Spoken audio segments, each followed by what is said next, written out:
굉장한 부자 아버지가 아들에게 가난한 사람들이 어찌 사는가를 보여주기 위해서 이 아들을 데리고 가난한 농부대 집에 가서 2, 3일을 농촌 체험을 하였다고 합니다. 그리고 한 2, 3일 후에 돌아오는 길에 아버지가 아들에게 묻습니다. 어때, 재미있었냐? 그랬더니만 재미있었대요. 그래, 가난한 사람들이 어떻게 사는지 좀 알았어? 예, 아빠. 그럼 너는 2, 3일 동안 뭘 배웠냐? 이렇게 물어봤어요. 그랬더니 아들이 대답합니다. 우리 집에는 개가 한 마리뿐인데 이 집에는 개가 4마리나 되더라고요. 또 우리 집 마당에는 수영장이 있는데 그 집에는 끝없는 그런 개울이 쫙 펼쳐져 있고요. 우리는 작은 땅에 사는데 그 사람들은 넓은 들과 함께 살고 있었어요. 우리는 하인이 우리를 도와주었는데 오히려 이 사람들은 남을 서로 돕더라고요. 그리고 우리는 음식을 사서 먹는데 그 사람들은 직접 길러 먹었고, 우리 집은 담장에 둘러싸여 있는데 그 사람들은 친구들에게 이렇게 쌓여져 있더라고요. 뭐 이런 얘기를, 좀 엉뚱한 얘기를 이 꼬맹이가 합니다. 근데 마지막 말이 아버지를 거의 쓰러지게 할 판이었어요. 뭔 얘기냐면, 아빠 정말로 고마워요. 우리가 얼마나 가난한지를 알게 되었어요. 예, 이 아버지가 잘못 데리고 간 것 같아요. 아니면 이 아이가 잘못 보고 잘못 생각했든지, 엉뚱한, 의도치 않는 엉뚱한 결과를 이 아버지는 아이들과 함께 2박 3일 이렇게 보낸 결과로 얻게 됩니다. 좀 다소 엉뚱한 그런 이야기인 것 같지만, 느헤미야는 드디어 꿈을 안고 무너진 예루살렘 성을 재건하는 그런 꿈을 가지고 드디어 예루살렘에 돌아오게 됩니다. 그야말로 금의 환향, 성공한 그런 몸으로 이제 고향 땅에 무너진 예루살렘에 돌아옵니다. 그런데 이렇게 예루살렘에 돌아왔는데 느헤미야가 얼마나 마음이 좀 벅찼겠습니까? 나는 성공해가지고 포로로 끌려갔지만 성공한 그런 사람이 되어서 수산궁에서 왕의 술 맡은 관원의 자리에서 호의호식하고 있었는데, 알고 보니까 고향 사람들이, 끌려가지 않고 남겨진 사람들이 고생한다는 이야기를 들으면서 속상해가지고 울면서 금식하면서 기도하고, 하나님, 무너진 예루살렘 성 회복시켜 주십시오. 이렇게 기도했을 뿐만 아니라 지난주에 읽었던 말씀은 뭐예요? 하나님께서 허락하실 때 내가 돌아가가지고 이렇게 잘해야겠다, 구체적으로 준비했던 그런 느헤미야. 하나님의 도우심으로 정말로 생각지도 않았던 때에 고향에 돌아와가지고 무너진 예루살렘 성을 재건할 수 있는 기회를 얻게 되었어요. 이제 벅찬 가슴으로 고향 예루살렘에 돌아왔는데, 오자마자 느헤미야가 무슨 일을 했을까요? 우리 신한철 권사님이 지금 느헤미야예요. 고향 땅에 와가지고 성공해가지고 왔으면 제일 먼저 뭐 할까요?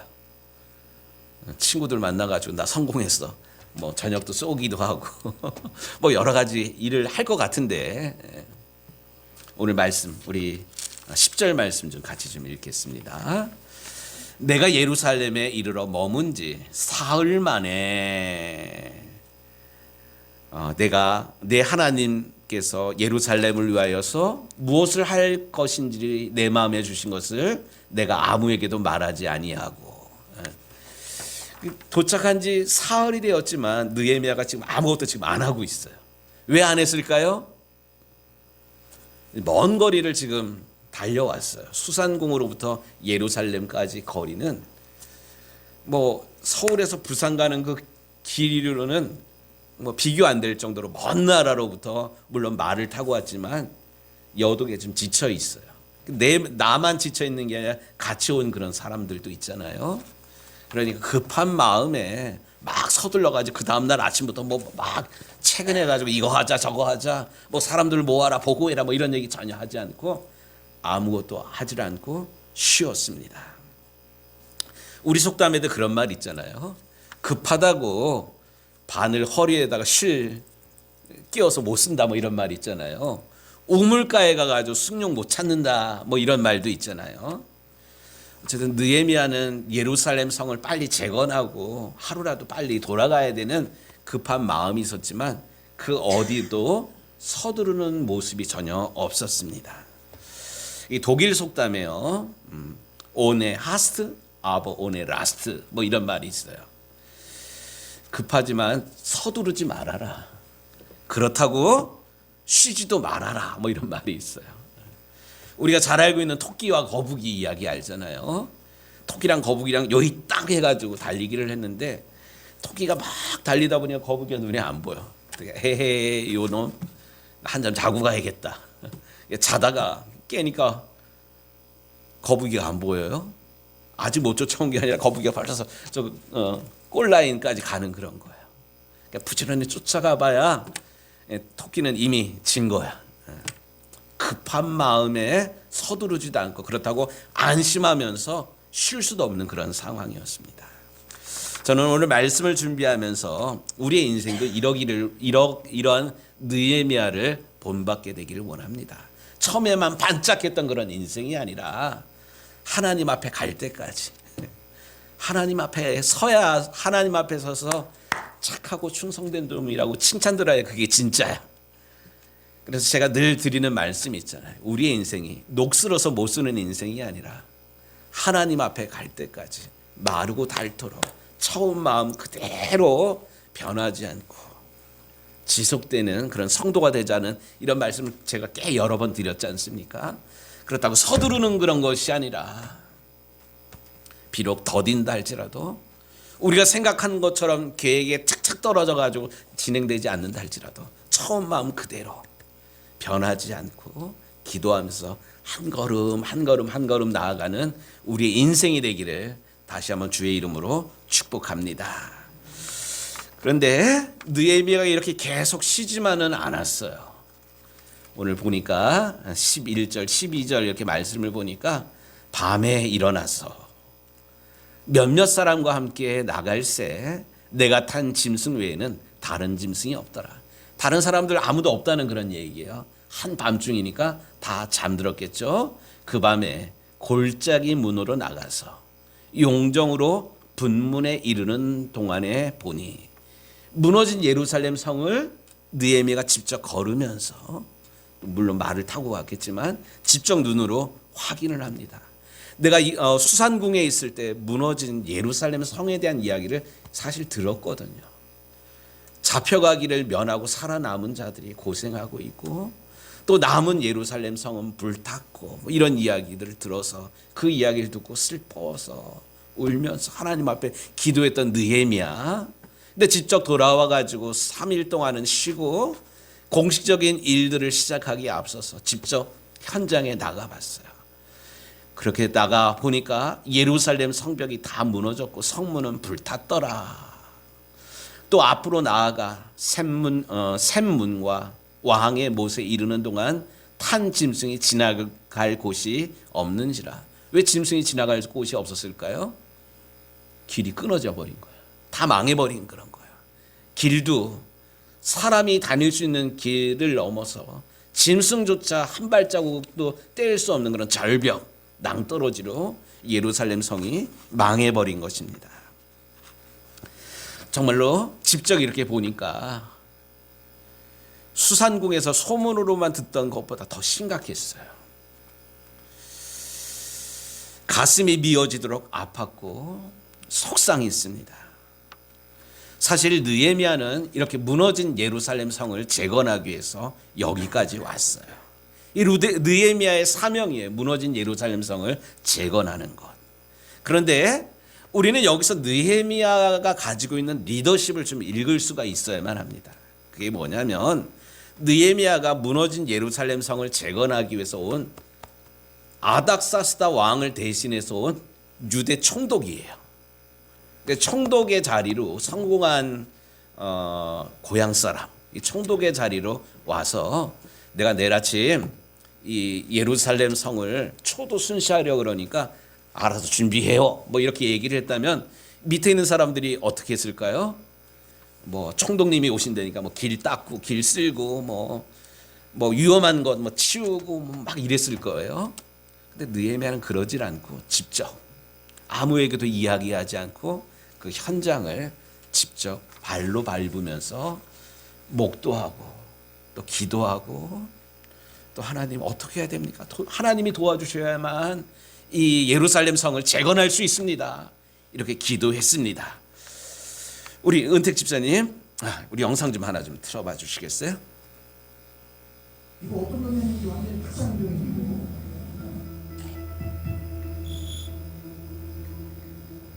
지난 1월 2일 날 서울 명동에 있는 어느 버스 정류장이에요. 버스가 나가지 못하고 계속 이렇게 서 있어.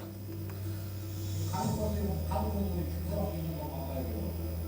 입구 가고 하다 보면 밀려가지고 여기서 이제 저거를 나가버리고 버스가 전혀 나가지를 못하네요. 이렇게 사람들 버스 타려고 줄 서 있는 줄입니다. 아니 지금 장난하고 하고 이거 이거 어떻게 해야지 진짜 좀 답답하네. 원래 서울에서 이렇게 40분 걸리는 게 아닙니다. 말씀을 박아놨어요. 이런 저기 노선별로 정류장이 되게 좁은데 거기에 30개 정도를 박아놓은 거예요. 이거 그냥 가야 돼. 추워봐요. 몇 번 버스 어디 있으라는 말뚝을 박아놓은 거예요. 그래 거기만 차가 서야 돼. 그러니까 거기다 차 대려고 계속 차들이 밀리는 이런 거. 인도에 설치한 노란 표시 안내판 때문에 교통이 아주 엉망이 됐어요. 예, 여기까지만 좀 보도록 하겠습니다.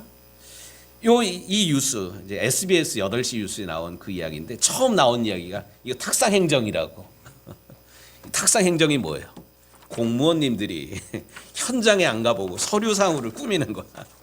여기다가 노선별로 지나가는 차 세우면 어쨌든 질서정연하게 움직일 거다. 이 머리에서 나왔는데 현장이랑은 전혀 맞지 않는, 우리가 늘 하는 말 있잖아요. 공무원들 탁상 행정하니까 현장의 소리를 모르고 하니까 문제라고.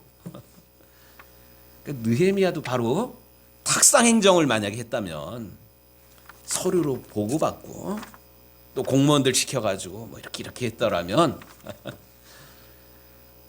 느헤미야가 성경에 나오질 않았어. 뭐 그런 사람이 있었나 보다. 뭐 사람들 기억에 남을까나 말까나. 그리고는 아무 일도 없었더라. 뭐 이런 건데 느헤미야는 지금 전혀 그러지를 않았어요. 비록 성공한 유대 총독으로 왔지만 서류로 보고로 받고 또 사람들 시켜가지고 길 깔아라 뭐 이러지 아니하고 직접 아무에게도 이야기를 하지 않고 직접 현장에 가보고 소문으로 듣던 것과 정말로 실제가 같은지 아닌지 어떤 차이가 있는지 직접 보면서 이 무너진 예루살렘 성을 재건하려고 하고 있습니다.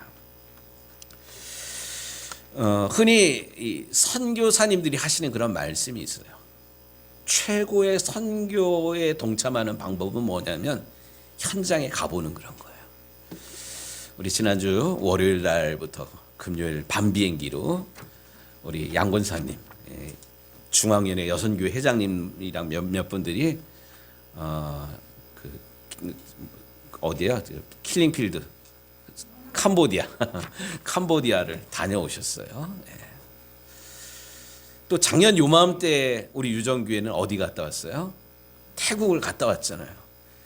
말로만 태국, 뭐 말레이시아 우리가 선교한다는데 뭐 그러나 보다 그런 뭐 김병욱 선교사님이 있나 보다, 김교목 선교사님이 있나 보다 뭐 이러지만 우리가 말로 듣던 거랑 어쨌든 작년에 우리가 가봤잖아요. 가보니까 김규목 선교사님이 국제학교 하는 게 뭔 말인지 우리 알잖아요. 태국이라는 나라를 움직이려면 이게 안 돼요. 차근차근 어린아이 때부터 아이들을 믿음으로 말씀으로 길러야지만 더디더라도 뭐 50년 후 100년 후에 이 태국이라는 중심부를 움직일 수 있잖아요. 그래 김규목 선교사님이 하는 일이 그거예요. 이 캄보디아도 마찬가지예요. 캄보디아 이번에 양 권사님 다녀오셨는데 제가 가기 전에 오후에 그랬나요?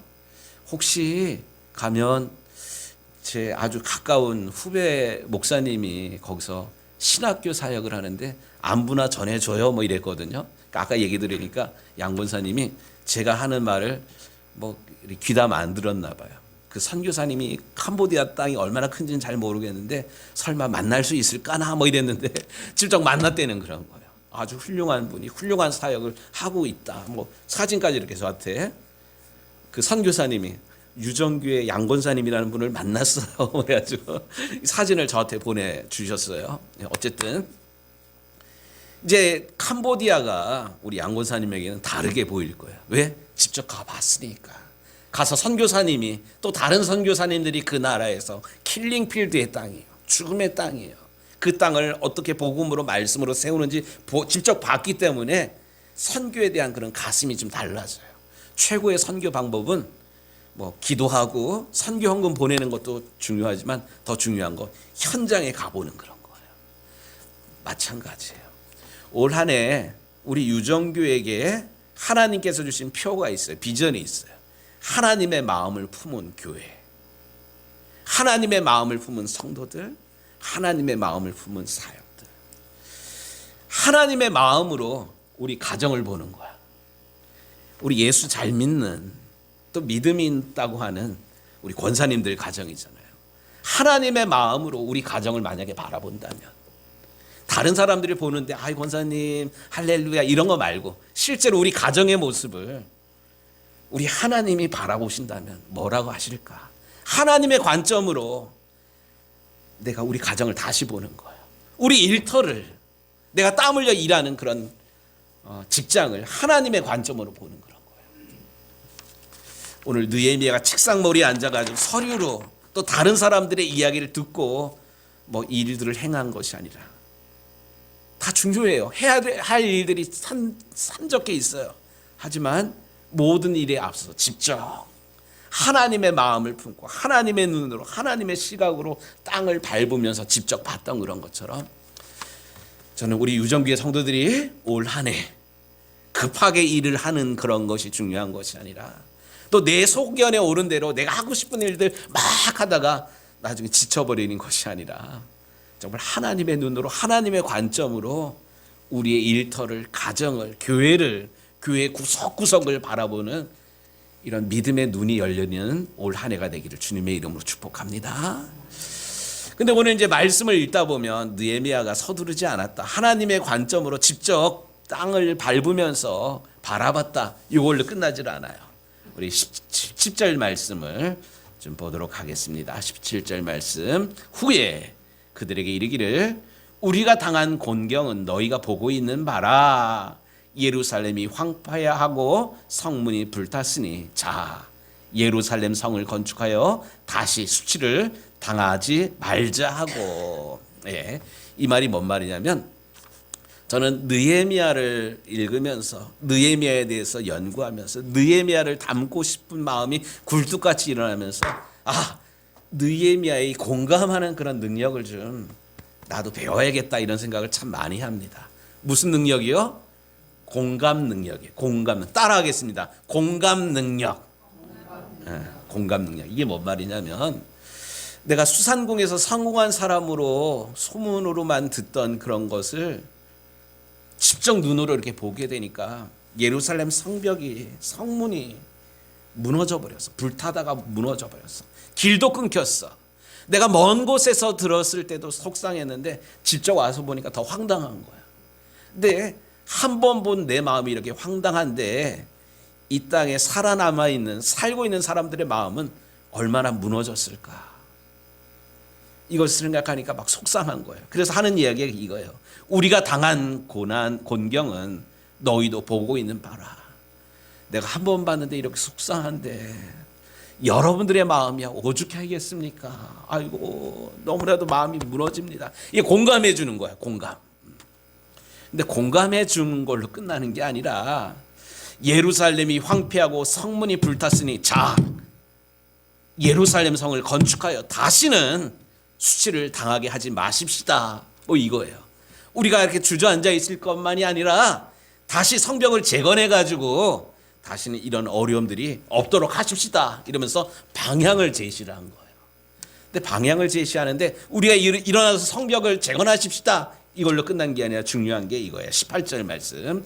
또 그들에게 하나님의 선한 손이 나를 도우시니와 왕이 내게 이른 말씀을 전하였더니, 우리가 성벽을 재건합시다 요 정도가 아니라 지금 느헤미야가 어마어마한 간증을 하고 있는 거예요. 그 간증이 뭐냐면, 내가 수산궁에 있을 때 바늘로 찔러도 피 한 방울 나올 것 같지 않았던 아닥사스다 왕이 나로 하여금 예루살렘에 가가지고 성벽을 재건하고 오라고 허락을 했어. 하나님이 하신 거야. 하나님이 어마어마한 일들을 지금 행하셨는데 내가 바로 여러분들 앞에 서 있는 그 자체가 하나님이 이 일을 기뻐하시고 하나님이 나를 보내주셔서 이 일을 하게 하셨다라고 지금 이 간증을 하는 그런 거예요. 그러니까 이 간증 이야기를 듣고 사람들이 18절 말씀을 보세요. 그들의 말이 일어나 건축하고 모두 힘을 내어 이 선한 일을 하자. 사람들도 함께 일어나는 그런 거예요. 제가 전도에 대한 그런 이야기하면서 최고의 전도 방법이 뭐라고요? 간증이에요. 간증이, 어떤 분이 간증하라 그러면 고리짝 얘기를 옛날에 시집 와가지고 고생했던 얘기, 가난할 때 얘기들, 막 그런 것도 물론 간증이에요. 근데 이런 간증은 시간만 길지 임팩트가 없어. 탁구를 치는데 뭐 하나를 딱 치더라도 딱 들어가는 그거 있잖아요. 이거 임팩트예요. 뭐 50분을 들었는데 지루하기만 하다. 하품하고 자꾸 뭐 이런다. 이게 임팩트가 없는 거야. 진짜 전도 간증은 뭐냐 하면, 변할 것 같지 않던 내가 이렇게 바뀌었어.